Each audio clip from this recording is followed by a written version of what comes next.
नमस्कार विद्यार्थी मित्रांनो, मी मारुती शहाणे आजच्या व्हिडिओमध्ये पहिल्यांदा सगळ्यांचं स्वागत करतो। इयत्ता 10वी विषय विज्ञान भाग 2 मधील 8व्या टॉपिक विषयी आपण माहिती घेत आहोत। यातील आजचा हा तिसरा व्हिडिओ आहे। यापूर्वीचे पहिले 2 व्हिडिओ तुम्ही नक्की पाहिले असतील। आजचा जो तिसरा व्हिडिओ आहे याला सुरुवात करण्यापूर्वी मागील व्हिडिओमध्ये आपण काय माहिती घेतली याविषयी बघूयात। मागील म्हणजे दुसऱ्या व्हिडिओमध्ये आपण बायोटेक्नॉलॉजी बद्दलची माहिती घेतली होती। त्यानंतर biotechnology include following main areas म्हणजे कोणकोणत्या क्षेत्रामध्ये बायोटेक्नॉलॉजीचा अंतर्भाव होतो याविषयी आपण पाहिलं। त्यानंतर बेनिफिट्स ऑफ बायोटेक्नॉलॉजी म्हणजे बायोटेक्नॉलॉजीचे फायदे काय आहेत त्याविषयी आपण माहिती घेतली। त्यानंतर development of biotechnology in India, बायोटेक्नॉलॉजीचं जे क्षेत्र आहे ते भारतामध्ये कितपत विकसित आहे याविषयी माहिती घेतली। आणि त्यानंतरचा पॉइंट आपण पाहिला तो म्हणजे commercial applications of biotechnology, crop biotechnology, त्यामध्ये हायब्रिड सीड्स, त्यानंतर genetically modified crops, BT cotton, त्यानंतर BT brinjal, golden rice, herbicide tolerant plants यांची आपण माहिती घेतली। त्यानंतर बायो फर्टिलायझर्स म्हणजे काय हा कन्सेप्ट आपण पाहिला होता। आणि त्यानंतर शेवटचा जो आपण पॉइंट पाहिला तो म्हणजे ॲनिमल हजबंड्री। त्यानंतर आजच्या व्हिडिओला आपण सुरुवात करतोय। आजचा व्हिडिओ म्हणजे जो तिसरा व्हिडिओ आहे टॉपिक 8 च्या संबंधातला, आणि याच्यामध्ये जो पहिला पॉइंट आहे तो म्हणजे ह्यूमन हेल्थ, ज्याला आपण मानवी आरोग्य असं म्हणतो। जर व्हिडिओमध्ये या चॅनलवरती तुम्ही नवीन असाल तर चॅनल जरूर सबस्क्राईब करा, जेणेकरून मी ज्यावेळेला नवीन व्हिडिओ अपलोड करतो त्यावेळेला तुम्हाला त्याचं नोटिफिकेशन मिळेल। आणि बेल आयकॉन जरूर दाबा की जेणेकरून आपल्याला नोटिफिकेशन त्याचं मिळेल। ठीक आहे, आजच्या व्हिडिओला आपण सुरुवात करूयात। पहिला पॉइंट ह्यूमन हेल्थ। आता ह्यूमन हेल्थ म्हणजेच मानवी आरोग्य। पहा, आपल्या दैनंदिन जीवनामध्ये बऱ्याच वेळेला आपलं असं घडतं की काही ना काही आजार आपल्याला होतात। तर या झालेल्या आजारांच्या वरती तो आजार कोणता आहे आणि त्याच्यावरती कोणती उपचार पद्धती वापरली पाहिजे किंवा कोणत्या प्रकारचे उपचार केले पाहिजेत याविषयी आपण डॉक्टरांचं मार्गदर्शन घेतो। अर्थात या मार्गदर्शनासाठी किंवा मेडिकल फील्डमध्ये अतिशय उपयोगी ठरणारी ब्रँच म्हणजे बायोटेक्नॉलॉजी। तर आजाराचं निदान करणं आणि त्या आजारावरती ट्रीटमेंट करण्यासाठी बायोटेक्नॉलॉजीचा नेमका कसा उपयोग होतो हे आजच्या पॉइंटमध्ये आपण बघणार आहोत। सुरू करूया त्याचा video. Diagnosis and treatment of the diseases are two important aspects of the human health management. मानवी आरोग्याच्या दृष्टीनं आजाराचं डायग्नोसिस होणं म्हणजे निदान होणं हे महत्वाचं आहे, आणि त्याचबरोबर त्याच्यावरती केली जाणारी जी ट्रीटमेंट आहे किंवा उपचार पद्धती आहे हे खूप महत्वाचं आहे। Biotechnology helps to identify the role of a gene if any in disease of a person. म्हणजे एखाद्या व्यक्तीला जर आजार झाला असेल तर तो जो आजार आहे तो पॅथोजनमुळे होतोय का एखाद्या शरीरातीलच जीन त्या गोष्टीला जबाबदार आहे, म्हणजे मानवी शरीरातील जनुक जबाबदार आहे का हे समजून घेण्यासाठी बायोटेक्नॉलॉजीचा उपयोग होतो। Diagnosis of diabetes and heart disease has become possible even before the onset of symptoms with the help of a biotechnology। आपण पाहतो की बऱ्याच वेळेला समाजामध्ये आपल्याला डायबिटीस आणि हार्ट प्रॉब्लेम असणारे लोक पाहायला मिळतात, परंतु ज्या वेळेला या रोगांचं निदान होतं त्यावेळेला त्याच्यावरती उपचार करणं हे जास्त त्रासदायक आहे। जर समजा आपल्याला असं करता आलं म्हणजे हे आजार होण्यापूर्वी किंवा या आजाराची लक्षणं दिसण्यापूर्वीच हा आजार संबंधित व्यक्तीला होऊ शकतो का हे जर आपल्याला तपासता आलं तर नक्कीच फायदाच होणार आहे। आणि अशी चाचपणी किंवा अशी तपासणी आपण बायोटेक्नॉलॉजीच्या मदतीने करू शकतो, अर्थात जीनमध्ये हा आजार घडण्याची शक्यता आहे का याची पाहणी करून। ठीक आहे, म्हणजे बायोटेक्नॉलॉजीच्या मदतीनं डायबिटीस किंवा हार्ट डिसीज हे होण्यापूर्वी त्यांचे लक्ष दिसण्यापूर्वी आपण होणार की नाही हे समजून घेऊ शकतो। Diagnosis of diseases like AIDS, dengue can be done within few minutes, hence treatment can be done at earliest. अतिशय गंभीर आणि धोकादायक मानले जाणारे 2 आजार म्हणजे एड्स आणि डेंग्यू। तर ह्या एड्स किंवा डेंग्यूच्या बाबतीत याची जी तपासणी आहे तर ही अतिशय कमी वेळात केली जाते, आणि कमी वेळात तपासणी झाल्यामुळं आजार आहे का नाही हे जर समजलं तर त्याच्यावरती वेळेत उपचार होतात आणि पेशंटचा जीव जो आहे तो वाचू शकतो। Various medicines are used for the treatment of diseases. Example, the hormone insulin is used in the treatment of diabetes. आपण आजारांबद्दल आपल्याला माहिती आहे, त्यातल्या त्यात डायबिटीस आजाराविषयी पण आपण यापूर्वी माहिती घेतलेली आहे।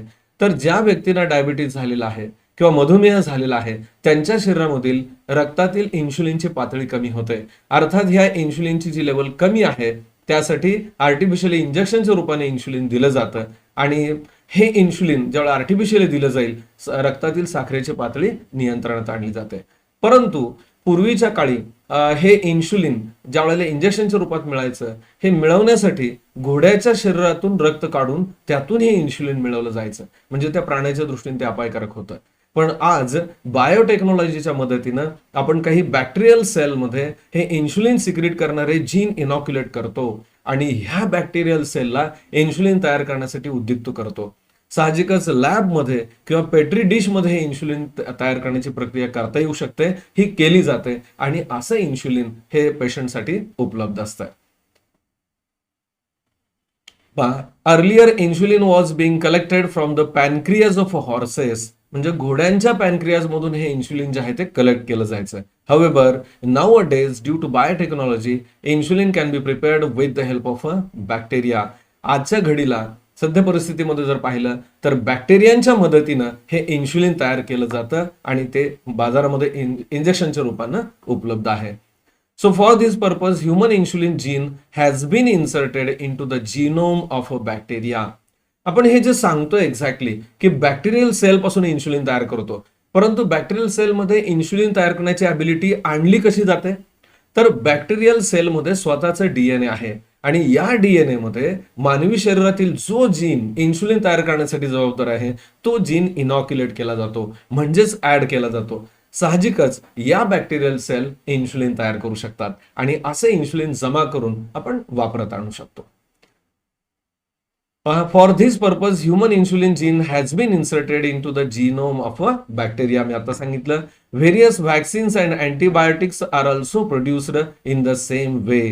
म्हणजे केवळ इन्शुलिनच आपण तयार करतो असं नाही, तर वेगवेगळ्या प्रकारचे वॅक्सिन्स, ज्याला आपण लस असं म्हणतो, आणि अँटीबायोटिक्स प्रतिजैविकांची निर्मिती सुद्धा या बायोटेक्नॉलॉजीच्या किंवा आता सांगितलेल्या मदतीनं आपण पद्धतीनं करू शकतो. नेक्स्ट पॉइंट आपण बघूयात, वॅक्सिन्स अँड व्हॅक्सिनेशन. वॅक्सिन त्याला आपण लस असं म्हणतो आणि व्हॅक्सिनेशन म्हणजे लसीकरण. आपण पाहतो की लहान मुलांच्या बाबतीत किंवा लहान बाळांच्या बाबतीत वेगवेगळ्या प्रकारच्या लसी दिल्या जातात. आता एक्झॅक्टली लस दिली जाते म्हणजे काय करतात, तर ही लस म्हणजे ज्या वेगवेगळ्या प्रकारचे आजार त्या बाळाच्या दृष्टीनं इन फ्युचर भविष्यामध्ये होणार आहेत, तर त्या आजाराशी संबंधित जे पॅथोजेन आहेत, जे मायक्रो ऑर्गॅनिझम आहेत, हे अर्धवट मारून किंवा ज्याला काय म्हणता येईल, त्यांचं जे शरीर आहे ते अर्धवट निकामी करून इंजेक्शनच्या रूपाने ती लस दिली जायची. पूर्वीची ही पद्धत होती आणि साहजिकच त्या पॅथोजनला मारण्याच्या अँटीबॉडीज बाळाच्या शरीरामध्ये तयार व्हायच्या. एकूण काय की अशा प्रकारचे पॅथोजन अटॅक करू शकतात, हा एक मेमरी किंवा आपल्याला काय म्हणता येईल स्मरण हे शरीराला करून दिलं जायचं. आणि साहजिकच ऍक्च्युअल ज्यावेळेला ते व्हायरस इन फ्युचर येतील किंवा पॅथोजन शरीर येतील, तर त्यांना मारण्याचे जे अँटीबॉडीज आहेत, अँटीजीन्स आहेत, हे शरीरात तयार व्हायचे. परंतु यामध्ये धोका होता की जे अर्धवट मारलेलं पण पॅथोजन शरीरामध्ये इन्सर्ट करत होतं बाळाच्या लसीच्या रूपानं, हे घातक होतं. आज मात्र बायोटेक्नॉलॉजीच्या मदतीनं आपण ही जी लस आहे ही सुद्धा लॅबमध्ये तयार करू शकतो. म्हणजे अँटीजेनची निर्मिती, प्रतिजन ज्याला म्हणतो आपण, याची निर्मिती आपण लॅबमध्ये करू शकतो. आणि यामधून हा जो धोका होता, म्हणजे काही वेळेला असं व्हायचं की लस दिल्यामुळंच त्या आजारासाठी ते बाळ बळी पडायचं आणि त्याच्यावरती धोका निर्माण व्हायचा. तर यासाठी ही जी नवीन पद्धती आहे, म्हणजे बायोटेक्नॉलॉजीचा उपयोग करून मायक्रो ऑर्गॅनिझमच्या कडून ही प्रतिजन जे आहे ते त्याची निर्मिती केली जाते. बघूयात आपल्याला पुस्तकामध्ये आणखीन काय माहिती दिली आहे. Vaccine is the antigen containing material given to acquire either permanent or the temporary immunity against a specific pathogen or a disease. Vaccine ज्याला आपण म्हणतो तर ऍक्च्युली ते अँटीजेन आहे. अँटीजेन म्हणजे काय, तर प्रतिजन मराठीमध्ये आपण म्हणतो. हे असं मटेरियल आहे की ज्याच्या सहाय्यानं त्या व्यक्तीमध्ये तात्पुरती स्वरूपाची किंवा कायम स्वरूपाची एक स्मरण दिलं जातं, मेमरी दिली जाते. कशाची मेमरी म्हणण्यापेक्षा आपल्याला असं म्हणता येईल की इम्युनिटी पॉवर दिली जाते, इम्युनिटी डेव्हलप केली जाते आणि साहजिकच त्या विशिष्ट प्रकारच्या पॅथोजनला नाश करण्याची क्षमता शरीरामध्ये येते. ठीक आहे. Traditionally vaccines are prepared with the help of a pathogens. म्हणजे पारंपरिक पद्धतीनं हे व्हॅक्सिन्स बनवण्याची पद्धती कशी होती, तर पॅथोजेनचाच उपयोग केला जायचा, जंतूंचा, रोग जंतूंचा उपयोग केला जायचा. Completely or partially killed pathogens were use as a vaccines. पहा, अर्धवट मारलेले किंवा पूर्णपणे मारलेले हे जे रोग जंतू आहेत तेच इंजेक्शनच्या रूपानं शरीरात सोडले जायचे व्हॅक्सिन म्हणून.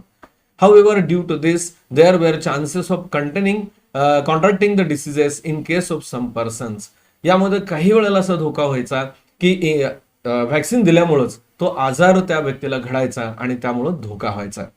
Hence, as an alternative, scientists tried to artificially produce vaccines with the help of biotechnology. हा धोका विचारात घेऊन शास्त्रज्ञांनी एक नवीन पद्धत विकसित केली, ती अशी की प्रत्यक्ष पॅथोजन न वापरता लॅबमध्ये जे अँटीजेन्स आहेत हे तयार केले जातात आणि असे अँटीजेन जे आहेत हे लसीच्या स्वरूपात दिले जातात. So for this purpose, scientists produce the antigen in a laboratory with the help of a gene isolated from the pathogen and used it as a vaccine. पहा, जो अँटीजेन आहे तो पॅथोजन पासून मिळवला जातो आणि असे अँटीजेन जे आहेत हेच लस म्हणून किंवा व्हॅक्सिन म्हणून वापरले जातात. Thus after vaccine are being produced, म्हणजे the safer vaccines are being produced, म्हणजे या पद्धतीनं अतिशय सुरक्षित अशा पद्धतीचं व्हॅक्सिन किंवा लस जे आहे त्याची निर्मितीची प्रक्रिया सुरू झाली. Now proteins which are act as antigen are injected in pure form instead of injecting the killed or semi killed pathogens. पहा, म्हणजे सध्याच्या परिस्थितीमध्ये ऍक्च्युली पॅथोजन अर्धवट किंवा पूर्ण मारलेले हे व्हॅक्सिन म्हणून न देता सध्या काय केलं जातं तर त्याचे जे अँटीजेन्स आहेत म्हणजे प्रोटीन्स आहेत हे असे प्रोटीनच व्हॅक्सिन म्हणून वापरले जातात. So these proteins keep the persons away from the diseases by keeping the immune system active. म्हणजे प्रत्यक्ष पॅथोजन पासून हे व्यक्ती जे आहे ती लांब असते, परंतु इम्युनिटी मात्र डेव्हलप करण्यासाठी हे मदत करतात. Thus, injecting the antigen is the safest way in vaccination. पहा, अँटीजेन जे आहेत ते इंजेक्ट केल्यामुळं हे अतिशय सुरक्षित अशी पद्धती आहे. Vaccines produced with the help of biotechnology are more thermostable and remain active for a longer duration. या तयार झालेले ज्या व्हॅक्सिन्स आहेत या व्हॅक्सिन मधले दोन महत्वाचे गुणधर्म आपण विचारात घेतोय. पहिला गुणधर्म म्हणजे they are more thermostable. More thermostable म्हणजे उष्णता काय म्हणू आपण उष्णतेत होणारा बदल हे सहन करू शकतात, म्हणजे कमी किंवा अधिक तापमानाला सुद्धा हे व्हॅक्सिन डॅमेज होत नाहीत. आणि दुसरं आणखीन एक याचं खास वैशिष्ट्य remain active for longer duration, म्हणजे त्याची जी वायबिलिटी आहे कार्यक्षमता आहे याचा कालावधी जास्त आहे. ओके, आता याचे उदाहरण बघूयात. For example vaccines of polio and hepatitis. Polio आणि हिपेटायटिस ज्याला आपण कावीळ म्हणतो याचे व्हॅक्सिन्स यामध्ये मोडतात. त्यानंतर नेक्स्ट पॉइंट आपण बघूया तो म्हणजे इडिबल व्हॅक्सिन्स. मित्रांनो, ही अतिशय नवीन आणि पॉवरफुल संकल्पना आहे. इडिबल व्हॅक्सिन म्हणजे खाण्यायोग्य अशा लसी, म्हणजे व्हॅक्सिन जे आहेत हे आपण आहारामधून घेऊ शकतो. हे नेमक्या कशा पद्धतीने केले जातात पहा, जसं आपण काही खाद्यपदार्थ किंवा फळं असेल पालेभाज्या खातो किंवा उदाहरण दाखवायला तर इथं आकृती तुमच्या समोर दिसते त्याच्यावरूनही तुम्ही काही अंदाज करू शकता की बटाटे सारखे जे पदार्थ किंवा भाजी म्हणता येईल आपल्याला की त्याच्यामध्ये जर समजा आपण हे व्हॅक्सिन जर इनॉक्युलेट केले तर फक्त बटाटे सारख्या पदार्थ किंवा भाज्या खाण्यामुळे आपल्याला व्हॅक्सिनेशनची प्रोसेस होईल. म्हणजे इंजेक्शनच्या स्वरूपात दिलं जाणार व्हॅक्सिन हे तसं न देता अगदी आहारामधून आपल्याला व्हॅक्सिन मिळू शकतं. नेमका कन्सेप्ट हा काय आहे आपण बघूयात. Work on production of a edible vaccine is in progress presently. सद्यस्थितीमध्ये खाण्यायोग्य व्हॅक्सिन्स निर्मितीमध्ये संशोधन चालू आहे. Potatoes are being produced with the help of a biotechnology. आणि हे इडिबल किंवा खाण्यायोग्य असे व्हॅक्सिनची निर्मिती हे पोटॅटोमध्ये केलेली आहे. म्हणजे बटाट्यांची निर्मिती अशा प्रकारे केलेली आहे की या बटाट्यांचा आहारात समावेश करण्यामुळे ऑटोमॅटिक व्हॅक्सिनेशनची प्रोसेस आहे ती होते. these potatoes are called as a transgenic potatoes. पहा, या पोटॅटोंना किंवा या बटाट्यांना एक वेगळं नाव दिलं. काय नाव दिलं यांना? Transgenic potato. ट्रान्सजेनेटिक म्हणजे जनुक परिवर्तित बटाटी. म्हणजे या बटाट्यांमध्ये एक आर्टिफिशियल जिनोम इनॉक्युलेट केलाय किंवा जीन इन्सर्ट केलेला असतो की जो व्हॅक्सिनेशनचं काम करत असतो. These potatoes will act against bacteria like Vibrio cholerae, Escherichia coli. Okay, आता हे जे पोटॅटो आहेत यांच्या खाण्यामुळे व्हॅक्सिनेशनची प्रोसेस होते आणि कोणत्या पॅथोजन पासून आपल्याला संरक्षण मिळतं तर त्यामध्ये व्हिब्रिओ कॉलरी आणि इकोलाय यासारखे bacteria. Consumption of these raw potatoes generate the immunity against the cholera and the disease caused due to E. coli. पोटाचे जे बरेचसे आजार आहेत डायजेस्टिव्ह सिस्टीमशी रिलेटेड हे ई कोलायमुळे होतात आणि कॉलरा हा आजार आपल्याला माहित आहे. तर हे जे आजार आहेत हे होणार नाहीत यासाठी या फक्त पोटॅटोचं सेवन करणं बटाट्यांचं खाणं हे आपल्याला फायदेशीर ठरू शकतं. What will happen if these potatoes are cooked for the consumption? पहा, या बटाट्यांना जर आपण शिजवून खाल्लं तर त्याचा आपल्याला उपयोग होईल का? साहजिकच आहेत, या ज्या प्रॉपर्टी आहेत ते रॉ पोटॅटो मध्येच असणार आहे, त्यामुळे शिजवून खाल्ल्यानंतर तो गुणधर्म त्याच्यामध्ये राहणार नाही. आता आणखीन एक इंटरेस्टिंग गोष्ट अशी आहे की ह्या बटाट्यांची निर्मिती जी आहे, म्हणजे ज्याला आपण इडिबल व्हॅक्सिन म्हणतो, त्याच्यामध्ये कशी केली जाते, तर त्या डायग्रामच्या सहाय्याने आपल्याला स्पष्टीकरण दिलंय, आपण बघूयात. काय दिसतंय पहा या डायग्राम मध्ये. जो पहिला पार्ट आहे हा डीएनए स्ट्रक्चर आहे. आता हे डीएनए नेमकं कशाचं आहे? Isolation of a desired gene from the human pathogen. Human pathogen जो आहे, म्हणजे जो रोगकारक जंतू आहे किंवा बॅक्टेरिया असेल, व्हायरस असेल, तर त्याच्यामधून जीन जो आहे तो त्याच्या डीएनए मधून आयसोलेट केला जातो. ठीक आहे, ही पहिली स्टेप आहे. त्यानंतर inject a virus in the plant. आता ही स्टेप पुढं, खरं तर पुढं आहे. आता हा जो जीन आयसोलेट केलेला आहे पॅथोजन मधून, नंतर काय केला जातो, तर ट्रान्सजेनिक प्लांट व्हायरस, म्हणजे प्लांटला डिसीज घडवणारा जो व्हायरस आहे त्याच्या डीएनए मध्ये हा जीन जोडला जातो. आता ही जी डायग्राम दिसते हे काय आहे, तर प्लांट व्हायरसचा डीएनए आहे, हा सर्क्युलर डीएनए असतो, आणि त्याच्यामध्ये हा जीन जो या पॅथोजन मध्ये आहे हा आर्टिफिशियली ऍड केलाय. लक्षात येते, हा जो प्लांट व्हायरसचा डीएनए आहे किंवा जीनोम आहे त्याच्यामध्ये हा एक्स्ट्रा जीन आहे की जो ह्युमन पॅथोजन पासून वेगळा केलेला आहे, तो याच्यामध्ये मिसळला. आणि असे प्लांट व्हायरस जे आहेत ते व्हायरसेस काय केले जातात, inject plant virus in the plant. हे व्हायरसेस एखाद्या प्लांटवरती सोडले जातात किंवा त्याच्यावरती टाकतात. साहजिकच viruses infect the pieces of the potato leaves. या बटाट्याच्या झाडाच्या पानावरती तो आजार पडतो किंवा रोग पडतो. अर्थात हा जो व्हायरस आहे हा पोटॅटो प्लांटला फक्त अपाय करतो, त्याचा अपाय आपल्याला म्हणजे मानवासाठी होत नाही. म्हणजे काय होईल इथं, की जो व्हायरस, प्लांट व्हायरस नेहमी बटाट्याच्या झाडावरती आजार निर्माण करतो, तो त्या नेहमीच्या पद्धतीने करेल, आणि साहजिकच या व्हायरस किंवा त्याचं जे जिनोम आहे हे याच्यामध्ये मल्टिप्लाय होईल. परंतु या व्हायरसच्या जिनोम बरोबर आपल्याला इथं जो आपण पॅथोजनचा जीन म्हणतो ना, तो इनॅक्युलेट केलाय, त्याचे पण मल्टिप्लिकेशन इथं होईल. त्याच्यानंतर टिश्यू कल्चर टेक्निकच्या सहाय्यानं या प्लांटच्या किंवा पानाच्या तुकड्यापासून कम्प्लीट प्लांट डेव्हलप केला जाईल आणि त्याला पोटॅटो तयार होतील. ठीक आहे, आणि ह्या पोटॅटोचाच उपयोग आपण इडिबल व्हॅक्सिन म्हणून करू शकतो. पहा इथं काय दिसतंय, entire plant is developed from the leaf pieces containing the genes of a human pathogen. Human पॅथोजेनचा जो जीन आहे, असे जीन असणारे पोटॅटो इथं तयार होतील. ठीक आहे, so consumption of raw potatoes help to develop immunity against that pathogen. म्हणजे अशा बटाट्यांचं खाण्यामुळं किंवा सेवन करण्यामुळं आपल्याला व्हॅक्सिनेशनची प्रोसेस होईल. ही जी प्रोसेस आहे ह्या करण्यामुळे जे पोटॅटो मिळाले त्यालाच नाव काय, ट्रान्सजेनिक पोटॅटो. मला वाटतं हा कन्सेप्ट अतिशय महत्वाचा आहे आणि आपल्या दृष्टीने उपयुक्त आहे, तुम्हाला नक्की समजला असेल. त्यानंतर आपण आणखी नेक्स्ट पॉईंट बघूयात, ट्रीटमेंट. म्हणजे आपण या जी टेक्नॉलॉजी सध्या विचारात घेतो याचा दुसरा फायदा काय, म्हणजे आजाराशी संबंधित आपण बघतोय ट्रीटमेंटसाठी. Biotechnology is useful for production of hormones like insulin, somatotropin and blood clotting factors. पहा, ट्रीटमेंट म्हणजे आजाराच्या ट्रीटमेंटसाठी बायोटेक्नॉलॉजीची मदत होते. कशा पद्धतीने, तर काही हॉर्मोन सिक्रेट करण्यासाठी किंवा हॉर्मोनची आर्टिफिशियल निर्मिती करता येते. फॉर एक्झाम्पल इन्सुलिन, मला वाटतं याची चर्चा केली, तुम्हाला माहित आहे.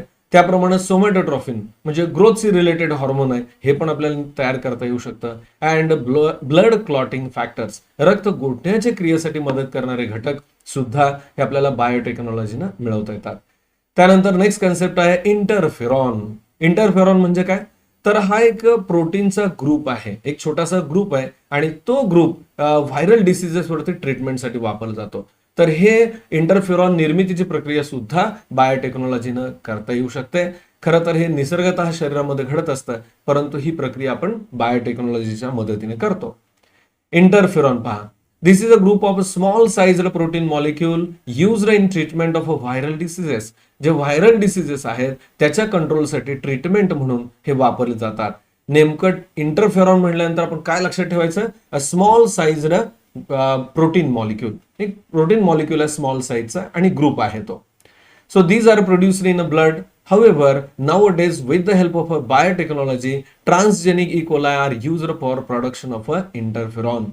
जनरली आपल्या शरीरामध्ये हे इंटरफेरॉन ब्लड मध्ये तयार होतं, परंतु ई कोलाय बॅक्टेरियामध्ये म्हणजे transgenic E coli bacteria, transgenic म्हणजे काय, आर्टिफिशियली या ई कोलाय बॅक्टेरियामध्ये हे इंटरफेरॉन निर्मिती करणारा जीन हा इनॉक्युलेट केला जातो. आणि हे बॅक्टेरिया इंटरफेरॉन तयार करतात आणि त्यांचा आपण उपयोग करतो. नेक्स्ट पॉइंट आहे जीन थेरपी. नेक्स्ट पॉइंट कुठला आहे? Gene therapy.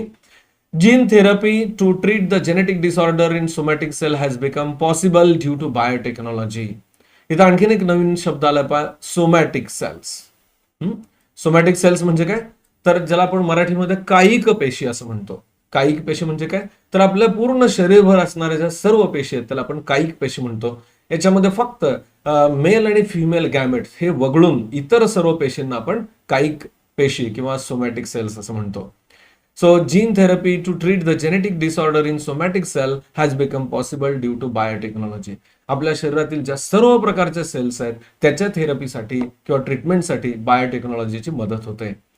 For example phenyl कीटोन्युरिया, त्याला आपण PKT असं म्हणतो. So these arise due to the genetic changes in hepatocytes, that is the liver cell. आजार एक नाव आपण ऐकलं असेल बघा, फिनाइल कीटोन्युरिया किंवा त्याला PKT शॉर्ट फॉर्म मध्ये म्हणतात. तर हा आजार आपल्या ज्या लिव्हर सेल्स आहेत त्याच्यामध्ये डिफेक्ट निर्माण होण्यामुळे होतो किंवा हेपॅटोसाइट्स म्हणजे लिव्हर सेल्स आहेत त्याच्यामध्ये निर्माण होणारी ही समस्या किंवा त्यामुळे होणारा हा आजार आहे. It has become possible to treat it with the gene therapy. आणि या आजारावरती कंट्रोल करण्यासाठी जीन थेरपीची मदत होऊ शकते. This method is called as a somatic cell gene therapy. आणि ही जी पद्धत आहे हिपॅटिक सेल्स किंवा लिव्हर सेल ज्या खराब झालेल्या आहेत किंवा डॅमेज झालेल्या आहेत त्याला रिकव्हर करण्यासाठी वापरली जाणारी पद्धती म्हणजेच सोमॅटिक सेल जीन थेरपी.